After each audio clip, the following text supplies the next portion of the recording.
Au moment, le centre du monde est ici, au fin fond de l'Irlande du Nord, à 130 km de Belfast. Ça s'appelle Ennistimshire et c'est là que se tient le G8. On a vu l'arrivée d'Obama qui est arrivé avec ses deux filles, mais qui n'ont alors rien à foutre là. Angela Merkel qui est arrivée avec son énorme avion alors que ça ne méritait pas ça. Et nous, on a fait quoi? Nous, on avait François Hollande dans un petit avion en cravate qui a dit bonjour à un Michoko chapeauté, c'est elle. Et une demi-heure plus tard, il a viré la cravate car c'est un cadre bucolique, donc c'est sans cravate, car c'est un cadre bucolique, donc c'est sans cravate. Le Pet Journal a voulu découvrir l'Irlande du Nord. Pour ceux qui ne connaissent pas, ça ressemble à ça, des plaines, des pubs, des plaines, des pubs, des plaines, des pubs, des pubs, des pubs et des pubs. Et de l'alcool. Et voici par où passent les délégations pour se rendre au G8. Là, par exemple, c'est la délégation américaine, toujours en toute discrétion.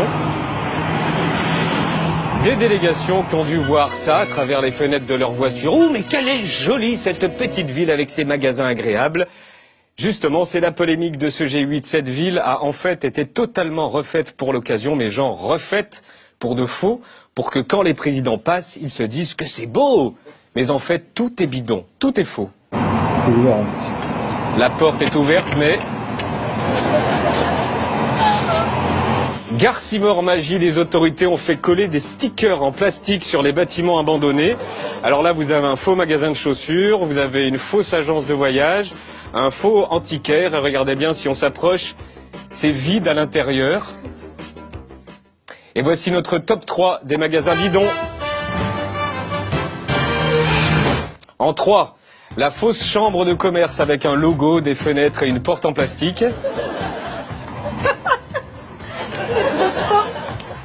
Et si on fait le tour du bâtiment, on se rend compte que c'est une ferme laissée à l'abandon. Des décors. En 2, cette pharmacie que si tu tapes pharmacie en anglais dans Google Images, tu retrouves la photo et tu sais que l'original en fait existe mais à New York. Et enfin en 1, ce petit resto, mais alors trop sympa, on a envie d'y manger, mais où il faut réserver 2 semaines à l'avance pour avoir une table. Alors c'est moitié resto, moitié café, et si on zoome sur la carte, on voit le nom de l'établissement, il s'appelle Ella, et on découvre qu'il s'agit en fait d'un resto plutôt chic à Sacramento, en Californie. Et à droite, du côté café, en tapant ça, on remarque qu'il s'agit en fait d'un café à Calgary, une ville du sud du Canada. Coût des travaux, 355 000 €. Mais attention, c'est beau, hein, c'est beau.